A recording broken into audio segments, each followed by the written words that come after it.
Social media पर लोग लिख रहे हैं कि अगर बीजेपी समर्थकों से कांग्रेस अध्यक्ष पद के उम्मीदवार का नाम पूछा जाता तो वो भी दिग्विजय सिंह का ही नाम लेते, जो ओसामा बिन लादेन को ओसामा जी और बाटला हाउस एनकाउंटर को फर्जी बताकर पार्टी को मुसीबत में डाल चुके हैं।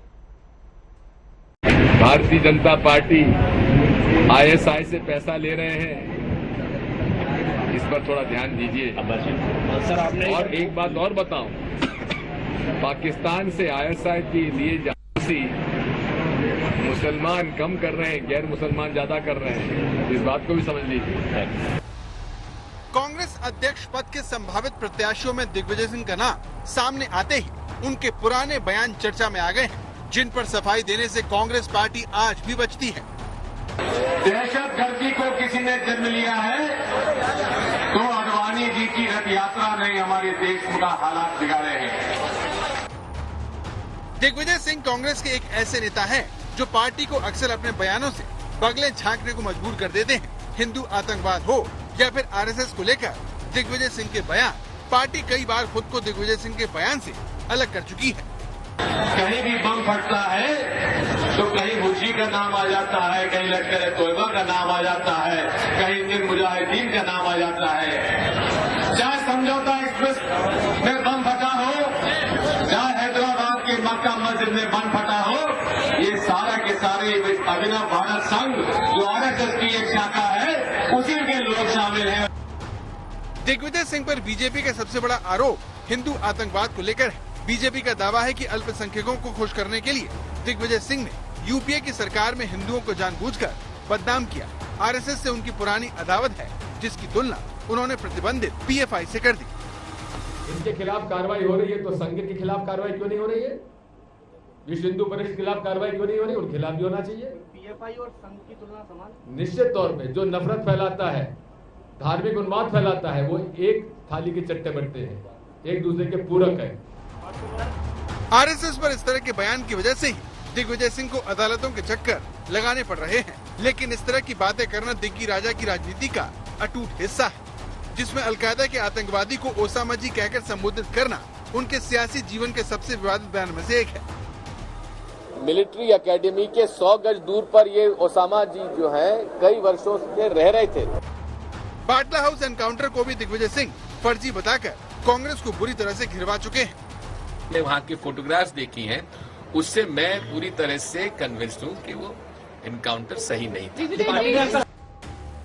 13 सितंबर 2008 को राजधानी दिल्ली के कई इलाकों में सीरियल बम धमाके हुए थे, जिसमें 26 लोगों की जान चली गई थी। इस हमले का जिम्मेदार पाकिस्तान समर्थक आतंकवादी संगठन इंडियन मुजाहिदीन था, जिसके आतंकी दिल्ली के अलग अलग इलाकों में छिपे थे। तभी पुलिस को सूचना मिली कि जामिया नगर के बाटला हाउस में आतंकवादी छिपे हुए हैं। इस आधार पर ऑपरेशन बाटला हाउस चलाया। इसमें दिल्ली पुलिस और आतंकवादियों के बीच मुठभेड़ में ऑपरेशन इंचार्ज मोहन चंद्र शर्मा शहीद हो गए, लेकिन इसके बावजूद दिग्विजय सिंह ने बात कही थी। वहाँ की फोटोग्राफ्स देखी हैं, उससे मैं पूरी तरह से कन्विंस्ड हूँ कि वो एनकाउंटर सही नहीं था। बाद में बाटला हाउस एनकाउंटर को अदालत ने भी सही माना और इसमें शामिल एक आतंकवादी आरिज खान को सजा सुना दी। इसके बाद दिग्विजय सिंह ने इस पर चुप रहना ही बेहतर समझा, लेकिन उनके इन बयानों पर कांग्रेस को आज तक सफाई देनी पड़ती है। लेकिन दिग्गी राजा है कि मानते नहीं। हाल ही में उन्होंने सावरकर का नाम लेकर कहा कि हिंदुओं के गोमांस खाने में कोई बुराई नहीं है। हालांकि दिग्विजय सिंह ने ये नहीं बताया कि सावरकर ने किस किताब में ऐसा कहा था। और ये भी लिखा है कि गाय जो है ऐसा पशु है जो खुद के मल में लौट लेती है, वो कहां से हमारी माता हो सकती है?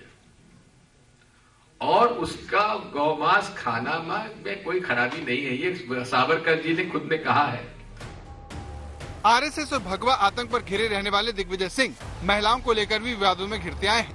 पीएम मोदी पर निशाना साधते वो कह गए थे कि जीन्स मोबाइल वाली लड़कियां उन्हें पसंद नहीं करती। जो